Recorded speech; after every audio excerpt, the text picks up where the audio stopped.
Hi everyone, मैं वीरेंद्र कुमार आप सभी का अपने चैनल बीकेसी लर्निंग पॉइंट पर स्वागत करते हैं। आज हम सभी देखेंगे सील रोक रद्दा या डीपीसी। इसकी विशिष्टियाँ किस प्रकार से तैयार की जाती है। सबसे पहले जानेंगे डीपीसी के बारे में, जो हमारा डैम प्रूफ कोर्स होता है। यह प्लिंथ लेवल पर या कहा जा सकता है कि कुर्सी तल पर एक जलरोधी परत होती है, जिससे कि भूमि के अंदर की नमी या भूमि सतह पे उपस्थित नमी भवन के दीवारों तक या फर्श और फर्श से ऊपर ना जाने पाए। इसके लिए प्लिंथ लेवल पर डीपीसी का कार्य किया जाता है और वहाँ पर एक सील रोक रद्दा बना दी जाती है। जो सील रोक रद्दा बनाई जाती है, जो रद्दे की मोटाई होती है, यानी प्लिंथ लेवल जो हमारा होता है, उस प्लिंथ लेवल पे जो उसकी मोटाई होती है, वह मोटाई जैसे इस प्रकार से है और दीवार इतने पूरे मोटाई में बनाई जाती है, तो पूरे सतह पे क्या किया जाएगा कि डीपीसी कार्य कर लिया जाएगा। यह जो डीपीसी कार्य किया जाता है, यह जलवायु और क्षेत्र की स्थिति को देखते हुए बनाया जाता है। जो हमारा डीपीसी कार्य होता है, यह 20 mm से लेकर के और 40 mm मोटाई में तैयार किया जाता है। तो इसमें हम सबसे पहले बात करते हैं कि सामग्री की। यदि डीपीसी कार्य किया जा रहा है तो वहाँ पे सामग्री कौन कौन से लगाए जाते हैं। तो जो हमारा प्लिंथ लेवल होता है, उस प्लिंथ लेवल के ऊपर हम सीमेंट कंक्रीट डालते हैं और इस सीमेंट कंक्रीट का जो ग्रेड होता है, मैक्सिमम M15 M20, इन्हीं ग्रेडों का प्रयोग किया जाता है। जो हमारा M15 ग्रेड का कंक्रीट होता है, इसका जो अनुपात रखते हैं 1:2:4, ऐसे M20 का 1:1/2 रखा जाता है, जिसमें पहला भाग सीमेंट, दूसरा भाग मोटे बालू और तीसरा भाग जो हमारा होता है वह पत्थर की गिट्टी रखी जाती है। लेकिन जो पत्थर की गिट्टी यहाँ पे रखी जाती है, उसकी माप 10 mm से अधिक नहीं होना चाहिए। साथ ही साथ यहाँ पे कुछ जलरोधी पदार्थ भी उसी में मिला दिए जाते हैं, जिसको इम्परमो सेमसिल सीको और कई नामों से बाज़ार में मिल जाते हैं। जो ये जलरोधी पदार्थ कंक्रीट में डालने की आवश्यकता पड़ती है, वह हमारा 1 kg जलरोधी पदार्थ प्रति बोरी सीमेंट के आधार पर डाला जाता है। यानी 1 बोरी सीमेंट यदि डाला जा रहा है तो वहाँ पे 1 kg जलरोधी पदार्थ, जिसमें इम्परमो सेमसिल सीको या अन्य कोई जलरोधी पदार्थ को मिलाया जाएगा। अगर हम बात करें कि जो सामग्री होती है, उन सामग्रियों का मापन कैसे किया जाता है, तो जो हमारे बालू, पत्थर की गिट्टी और सीमेंट होता है। सीमेंट 1 बोरी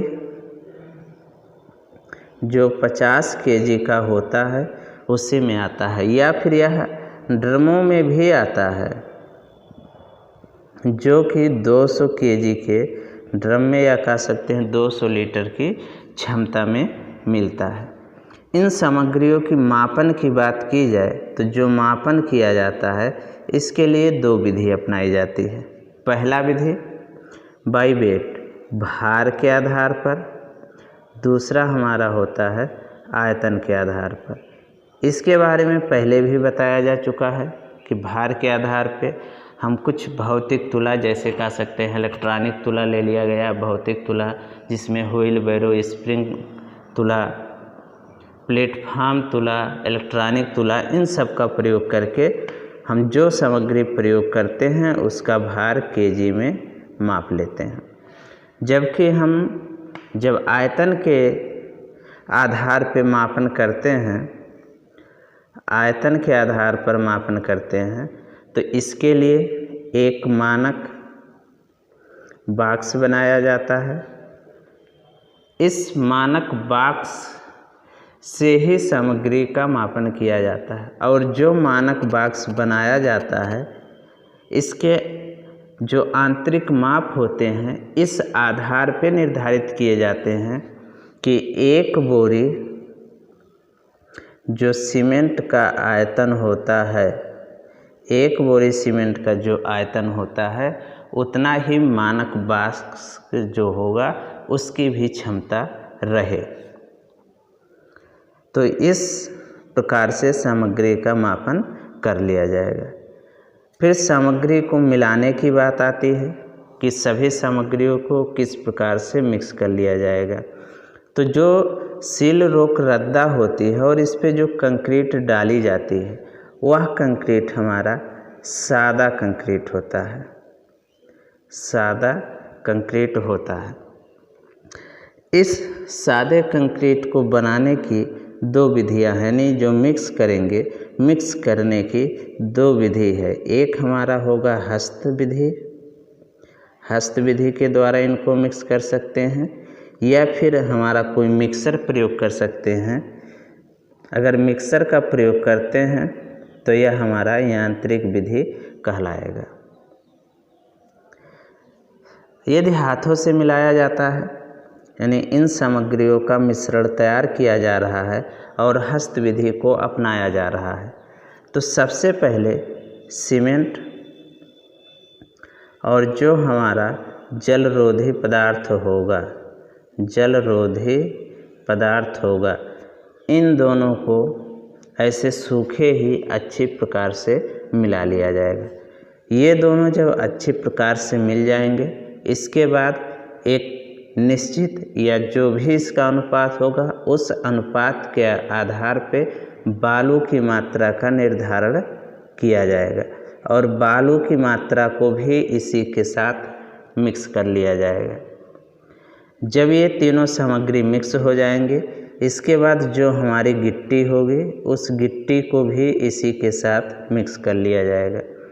जब ये चारों सामग्री सीमेंट, जलरोधी पदार्थ, बालू और पत्थर की गिट्टी अच्छे प्रकार से मिक्स हो जाएंगे, फिर इसमें जल की एक निश्चित मात्रा को मिला करके मिक्स कर लेंगे और उस समय तक इसको मिक्स करते रहेंगे जब तक कि यह एक सुघट कंक्रीट नहीं बन जाता है। इसके बाद जो हमारा कंक्रीट होगा जब मिक्स होकर के सुघट अवस्था में प्राप्त हो जाएगा फिर उसको कार्यस्थल तक पहुंचाना होगा। तो कार्यस्थल पे ले जाने के लिए टोकरी का प्रयोग किया जा सकता है जो कि श्रमिक होंगे। श्रमिक टोकरियों में सामग्री को भर करके कार्यस्थल तक पहुंचा देंगे। चल पट्टे का प्रयोग किया जा सकता है, इसके द्वारा भी पहुंचाया जा सकता है। क्रेन के द्वारा, रस्सी और बाल्टी के द्वारा भी पहुंचाया जा सकता है। ऐसे कई विधियां हैं जिनके द्वारा सुघट कंक्रीट को एक स्थान से दूसरे स्थान तक पहुंचाया जा सकता है। इसके बाद आती है कि कंक्रीट को कार्यस्थल पर किस प्रकार से बिछाया जाए। तो जो हमारा सील रोक रद्दा होता है, जो हमारा प्लिंथ लेवल कुर्सी तल पे डाला जाता है, यह क्षैतिज स्थिति में होता है। इस प्रकार से ऐसे क्षैतिज स्थिति में बना होगा। तो यहाँ पे किया क्या जाएगा कि जब सामग्री को डाला जाएगा प्लिंथ लेवल पर तो इस प्रकार से डाला जाएगा कि इसमें किसी भी प्रकार का जोड़ ना बनने पाए या पूर्णतः जोड़ रहित रहे और इसके लंबाई की दिशा में इसको फैलाते हुए चले जाएंगे। और साथ ही साथ दोनों सिराओं पे यानी इस दिशा में और इस सिरा पे यह भी चेक करते रहेंगे कि जो कंक्रीट इसके सतह पे डाली गई है दोनों तरफ समान ऊंचाई है या नहीं। ऐसा ना हो कि अगर दीवार हमारी इस प्रकार से ऐसे बनी हुई है ऐसे करके तो जो कंक्रीट डाली जाए इसकी सतह इस प्रकार से हो जाए, यानी ये अगर डीपीसी कार्य है तो इस प्रकार से नहीं होना चाहिए। तो इसकी सतह को चेक करते रहेंगे और समतल करते रहेंगे कि दोनों तरफ एक समान रहे। यदि आवश्यकता पड़ती है तो इसके साइडों में यहाँ पे एक फार्मा बंदी भी लगा लिया जाएगा, यानी लकड़ी के कुछ आयो इनकी दीवारों से सटा करके इस प्रकार से लगा लिए जाएंगे और इसकी ऊंचाई सतह से उतना ही रखेंगे जितने ऊंचाई में हमको डीपीसी कार्य करना होगा, क्योंकि अधिक ऊंचाई कर देते हैं तो वहाँ पे सामग्री की मात्रा बढ़ जाएगी या फिर जब इसके सतह का समतलन किया जाएगा तो उस समय इसके सतह का समतलन सही ढंग से नहीं हो पाएगा। तो इसका भी ध्यान रखा जाएगा। इसके बाद आती है बात कुटाई की कि जो हमारा कंक्रीट कार्य होता है, कंक्रीट को जब हम पूरे सतह पे एक समान बिछा देते हैं फिर उसकी 95% तक कुटाई की जाती है, यानी कंक्रीट को इस समय तक कुटाई करते रहेंगे जब तक कि उसके सतह पे सीमेंट के मसाले दिखाई नहीं देते हैं। अगर अधिक कुटाई कर देते हैं तो कंक्रीट का उत्सरण और पृथकीकरण होने लगेगा जिससे कि वह प्रभावित हो जाएगा। तो 95% तक ही कुटाई पर्याप्त होगा। इसके बाद तराई की बात करते हैं कि जहाँ पे जिस स्थान पे हमारा कंक्रीट डाला गया होगा 24 घंटे लगभग बीत जाने के बाद उस सतह पे पानी का छिड़काव किया जाएगा। कम से कम 7 दिनों तक उसकी तराई होती रहनी चाहिए जिससे कि उसमें पूर्ण सामर्थ्य आ जाए। लेकिन जो इसके तख्ते होते हैं या कह सकते हैं फार्मा बंदी लगाई गई है वह फार्मा बंदी 24 घंटे के बाद हटाई जा सकती है और फार्मा बंदी हटाने के बाद इसकी जो सतह होगी साफ और स्मूथ होगी। इसके बाद क्या किया जाएगा, तराई हो जाने के बाद एस्फाल्ट या बिटुमिन का लेपन, यानी जो कंक्रीट की सतह होगी उस पे क्या करेंगे कि बिटुमिन का लेपन किया जाता है। और जो बिटुमिन का लेपन किया जाता है इसकी 2 कोट में करते हैं। 2 कोट में इस प्रकार से करते हैं कि जो हमारा बिटुमिन होता है इस बिटुमिन को 160 डिग्री सेल्सियस ±5 डिग्री सेल्सियस तक गर्म कर लिया जाता है। और जब इतना गर्म कर लिया जाता है तो यह हमारा लिक्विड अवस्था में द्रव अवस्था में आ जाता है। फिर ब्रश के द्वारा पूरे सतह पे इसको फैलाया जाता है। यदि 1 कोट बिटुमिन की डाली जाएगी तो 1 कोट डालने पर 1 केजी बिटुमिन की मात्रा 1 मीटर स्क्वायर एरिया को कवर करनी चाहिए। लेकिन जब इसको 2 कोट कर देते हैं तो 2 कोट करने पर 1.7 केजी बिटुमिन की मात्रा प्रति मीटर स्क्वायर पे डाला जाएगा। जब बिटुमिन की दोनों परतें पूरे सतह पे एक समान फैला दी जाएगी और यह भी ध्यान रखा जाएगा कि किसी भी स्थान पे छूटने ना पाए और ना ही किसी प्रकार के जोड़ पड़ने पाए। जब बिटुमिन को पूरे सतह पे एक कोट या फिर 2 कोट में फैला दिया जाता है, इसके तुरंत बाद मोटे बालों या कह सकते हैं कि बालों की मात्रा को लिया जाता है और यह बालों 1 kg प्रति मीटर स्क्वायर के हिसाब से पूरे सतह पे छिड़काव कर दिया जाता है। इसके बाद जब हमारा बिटुमिन सेट हो जाएगा, फिर वहाँ पे चिनाई कार्य किया जा सकता है। दूसरी चीज़, जब भवन का निर्माण किया जा रहा हो तो जहाँ पे हमारे दरवाजे होंगे, दरवाज़ा लगाया जाता है या फिर कह सकते हैं वरांदा है, तो वहाँ पे हमको डीपीसी लगाने की आवश्यकता नहीं होगी, क्योंकि दरवाज़ा जहाँ पे लगाते हैं या बरामदा होता है तो वहाँ पे चिनाई कार्य नहीं होता है। चिनाई कार्य ना होने के कारण वहाँ से नमी ऊपर की तरफ नहीं जा पाती है, इसलिए वहाँ पे सील रोकरद्दा या डीपीसी कार्य करने की आवश्यकता नहीं पड़ती है। वहाँ पे फर्श टिपिंग भी पर्याप्त रहता है। इसके बाद हम जांच करते हैं या पैमाइश कर सकते हैं। पैमाइश इस प्रकार से किया जाता है कि जहाँ पे हमारा कार्य किया गया है उसकी लंबाई चौड़ाई देख लेंगे कि जिस भी लंबाई चौड़ाई में इसको डालना था उतना हो गया है या नहीं, और जो हमारा डीपीसी कार्य किया जाएगा इसका जब मापन करेंगे तो यह हम मीटर स्क्वायर में करेंगे कि कितने मीटर स्क्वायर में किया गया है, और जहाँ पे हमारा दरवाज़ा खिड़की होगा वहाँ के लंबाई को इसमें नहीं जोड़ेंगे। यदि कोई बाहरी दीवार है और वहाँ पे खसके दिए गए हैं, जैसे कहा जाए कि यही हमारा दीवार है और यहाँ पे डीपीसी कार्य इतना किया गया है और यहाँ पे दीवार इस प्रकार से है, ऐसे करके बना हुआ और नीचे नहीं, तो सिर्फ दीवार के नीचे किया गया है तो प्लिंथ एरिया में डीपीसी कार्य के लिए इतना भाग छोड़ करके ही किया जाएगा, यानी इस चौड़ाई को इसमें सम्मिलित नहीं करेंगे, यानी उतने ही भाग की गणना करेंगे जितने में कि डीपीसी कार्य किया गया होता है। अब इसमें जो हमारे बहुविकल्पीय प्रश्न बनते हैं कि डीपीसी, पहला होगा क्वेश्चन की डीपीसी की मोटाई होती है, इसमें विकल्प दे दिया जाएगा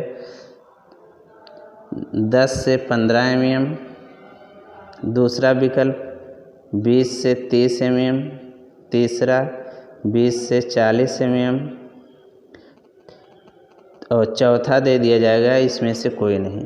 तो जो डीपीसी कार्य किया जाता है वह 20 से 40 mm मोटाई में किया जाता है, तो ये हमारा सही हो जाएगा। सामग्री की बात किया जाए कि इनमें कौन कौन सी सामग्री प्रयोग में लाई जाती है। पहला दे दिया गया जलरोधी पदार्थ, सीमेंट, बिटुमिन, और नीचे लिख दिया गया उपरोक्त सभी, तो सभी इसमें से चुनाव कर लिया जाएगा। ऐसे मापन की बात किया जाए कि मापन, अच्छा मापन या शुद्ध मापन किस आधार पे किया जाता है? भार के आधार पर, आयतन के आधार पे, भार आयतन दोनों के आधार पर, उपरोक्त में से कोई नहीं। तो यहाँ पे जो शुद्ध मापन होता है वह मापन हमारा भार के आधार पर होता है, तो भार के आधार पे कर दिया जाएगा। मिश्रण कार्य, यहाँ पे हाथों के द्वारा ही वरीयता दिया जाएगा, इसलिए हाथों के द्वारा करेंगे। वैसे जो उपयुक्त मिक्सिंग का कार्य होता है, जब कंक्रीटिंग कार्य अधिक होता है तो मशीनों का प्रयोग किया जाता है। मैक्सिमम कुटाई कितना % तक किया जा सकता है? तो वह 95% तक ही संभव है, इससे अधिक कुटाई संभव नहीं है। इसकी तराई डीपीसी कार्य की तराई कितने दिनों तक करते हैं? 24 घंटे के बाद से तराई शुरू होती है और 7 दिनों तक तराई इसका होता रहता है। ऐसे एस्फाल्ट और बिटुमिन जो हम भी प्रयोग करते हैं, इसको कितने डिग्री सेल्सियस तक गर्म किया जाता है? तो यह हमारा 160 degree Celsius plus minus 5 degree Celsius तक गर्म किया जाता है, या कह सकते हैं 155 से लेकर के 165 डिग्री सेल्सियस तक इसको गर्म करते हैं। यदि विटामिन की एक कोट डाली जाए तो विटामिन की मात्रा की खपत होती है। लिख दिया गया 1.2 kg पहला, 1.0 kg, 1.7 kg या 1.5 kg। 4 ऑप्शन हो गया, पहला, दूसरा, तीसरा और ये चौथा। इसमें कहा गया कि विटामिन की खपत प्रथम कोट के लिए होता है, तो प्रथम कोट होगी तो 1 kg होगा, द्वितीय कोट होगी तो 0.7 kg प्रति मीटर स्क्वायर पे खपत होगा, और 2 कोट की जब की जाएगी तो 1.7 kg प्रति मीटर स्क्वायर पे इसकी खपत होगी। इसके बाद पूछा जा सकता है कि विटामिन डालने के बाद उसके ऊपर बालू की मात्रा प्रति मीटर स्क्वायर कितना फैलाया जाता है, तो वह हमारा 1 kg प्रति मीटर स्क्वायर से फैलाया जाता है। इसके बाद कहा जा सकता है कि जो हमारा डीपीसी कार्य होता है इसका मापन इकाई क्या है, तो मापन इकाई जो हमारा होगा वह मीटर स्क्वायर होगा। लेकिन अगर ये पूछ लिया गया कि डीपीसी कार्य की भुगतान इकाई क्या है, तो वह हमारा हो जाएगा प्रति मीटर स्क्वायर या प्रति वर्ग मीटर। किन स्थानों पर, अगला क्वेश्चन हो सकता है कि किन स्थानों पर डीपीसी कार्य नहीं किया जाता है। पहला, दीवार पर, दीवार के नीचे, दूसरा प्लिंथ लेवल के पूरे भाग पर, तीसरा दरवाजे के नीचे, यानी जो डीपीसी कार्य होगा वह दरवाजे के नीचे या ऐसे किसी स्थान पर नहीं किया जाएगा जहाँ पे खुला होगा। तो इस प्रकार से इस पे हमारे बहुविकल्पीय प्रश्न भी बनेंगे। अगर यह वीडियो आप सबको अच्छा लगे तो इसको लाइक करें, शेयर करें तथा हमारे चैनल को सब्सक्राइब करें। यह वीडियो देखने के लिए आप सभी का धन्यवाद।